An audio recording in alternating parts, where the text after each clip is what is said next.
کلیپ آموزشی شماره 236 مراقبت در منزل با موضوع مدیریت درد مزمن در سالمندان در منزل. کاری از گروه پرستاری دانشگاه آزاد اسلامی واحد ملایر. طرح آموزش همگانی صحبای سلامت. تهیه کننده محمد رضا میرزایی، دانشجو ترم 2 کارشناسی پرستاری، فروردین ماه 404. تشخیص صحیح درد. شناسایی نوع و شدت درد در سالمندان ضروری است. این کار می‌تواند شامل مشاوره با پزشک و استفاده از مقیاس‌های ارزیابی درد باشد که به سالمند کمک می‌کند تا احساسات خود را بهتر بیان کند. دارودرمانی مناسب.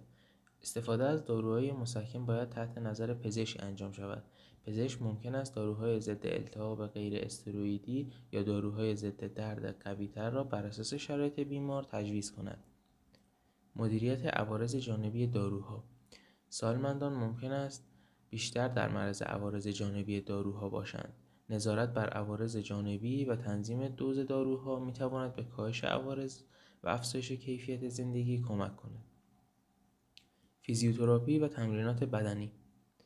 فعالیت بدنی منظم و تمرینات فیزیوتراپی می‌تواند به کاهش درد و بهبود تحرک کمک کند. برنامه تمرینی باید با توجه به وضعیت جسمانی سالمند طراحی شود.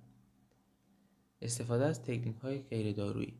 تکنیک‌هایی مانند ماساژ، طب سوزنی و مدیتیشن می‌تواند در کاهش درد مؤثر باشد. این روش‌ها به بهبود احساس کلی و کاهش استرس کمک می‌کنند. تغذیه مناسب. رژیم غذایی سالم و متعادل می‌تواند به کاهش التهابات و درد کمک کند. مصرف میوه‌ها، سبزیجات و امگا 3 در این زمینه مؤثر است.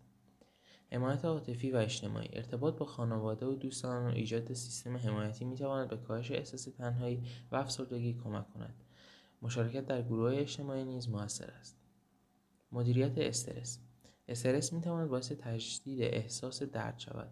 روش‌های مدیریت استرس مانند تنفس عمیق، یوگا و مراقبه می‌تواند به بهبود وضعیت روحی و جسمی سالمند کمک کند. ایجاد محیط آرام. فراهم کردن یک محیط آرام و راحت در منزل می‌تواند به کاهش استرس و درد کمک کند. نور ملایم، دمای مناسب و استفاده از وسایل راحتی می‌تواند مؤثر باشد.